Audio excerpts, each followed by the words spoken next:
Hi Smilers, Nurse A here with part 2 of Famous Nurses. Could a famous nurse be a man? Walt Whitman. He was born in 1819 to very poor parents in New York City, and he could only go to school until he was 11 years old, so he had to teach himself. He loved to read and write. When the Civil War started, he became a writer and he visited wounded soldiers in the New York hospitals. When his brother George got wounded in the war, he moved to Virginia to help take care of him, and he stayed there for 11 years. Back then, there weren't any nursing schools or anything, so he had to kind of teach himself how to be a nurse on the battlefield, how to give medications, how to help the doctors, and how to take care of wounds. He visited and took care of, he said, over 100,000 soldiers during the war. He would spend all his time at the hospitals, helping them with anything that they needed, often spending his own money.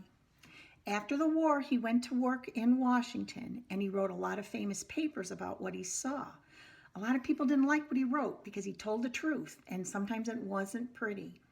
But he really was known for being a poet, and he continued to write and help soldiers until 1892, when he died at age 73. Could a famous nurse be married to someone famous? Mary Todd Lincoln. I wonder who she was married to.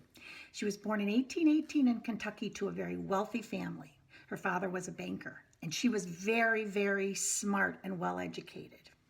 She became very interested in politics, and she moved to Illinois, and she met a man named Abraham Lincoln, and they got married, and she moved to Washington. When the Civil War broke out, she was advised to leave Washington, but she chose to stay. She spent many years as a volunteer nurse in the Union hospitals, bringing food to the wounded, reading to them, writing letters for them. She raised money for medical supplies that the soldiers needed. Who was the first African-American nurse? Her name was Mary Mahoney. She was born in Massachusetts in 1845, and she became interested in nursing as a teenager. She worked in hospitals and different jobs, and she started nursing school at age 33. She went to school with 42 women, and only 4 graduated. Everyone else dropped out. She worked mostly as a private duty nurse for 30 years. She then became director of a black orphanage in New York, and after she retired, she continued to help black women go to school and become nurses, and died at age 81.